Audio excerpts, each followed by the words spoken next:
This is the Thames Estuary.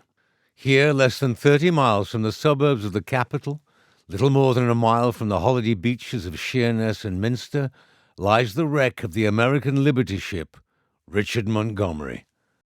But this is no ordinary wreck.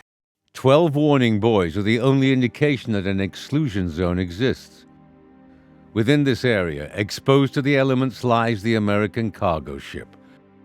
440 feet long, its back broken, carrying over 3,000 tons of munitions, including 1,400 tons of unexploded bombs, enough to cause extensive damage to buildings and infrastructure within a 10 to 25-mile radius. As the wreck continues to deteriorate and the bombs become more unstable, is this a disaster waiting to happen?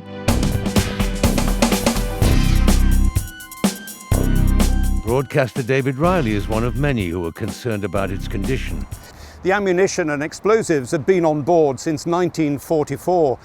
As the wreck continues to disintegrate and the bombs move around, the more dangerous it becomes. The Richard Montgomery was one of 2,710 cargo ships manufactured at American shipyards during the Second World War. These no-frills carriers were to become known as Liberty ships. Their purpose? To transport arms and supplies to the Second World War zones of Europe and the Pacific. Franklin D. Roosevelt, the United States President, declared that these ships would bring liberty to Europe and victory to the Allies. Liberty ships were what won the war. I mean, it got the supplies where they were needed. There were 2,710 Liberties. 243 were lost in the course of the war. There's a pin for every loss. Right there, that orange pin, is the Richard Montgomery. Today, only 2 of the so-called Liberty ships remain operational. The John W. Brown, berthed in Baltimore, and the Jeremiah O'Brien in San Francisco.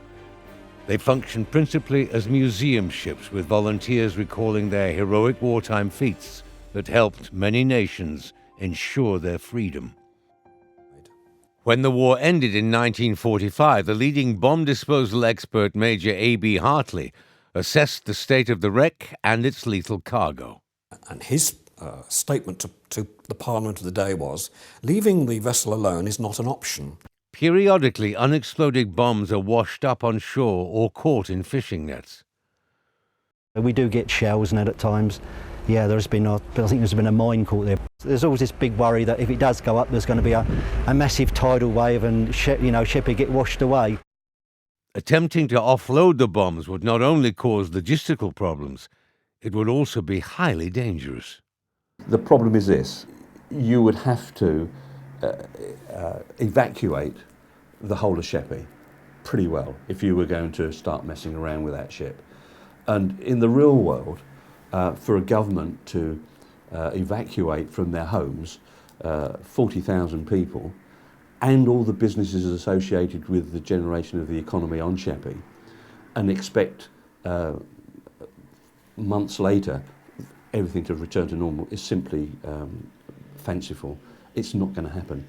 Experts have calculated that the potential explosive velocity of the bombs remaining on the wreck equates to more than half of the bombs that obliterated Dresden. It's impossible to imagine the devastation that might be caused if any of the bombs on the Richard Montgomery were to explode.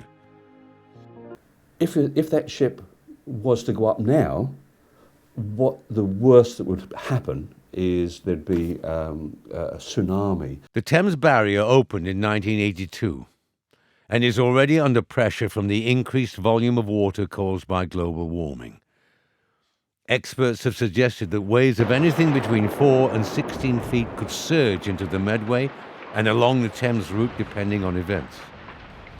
If adverse conditions were in place, could scenes like these really happen?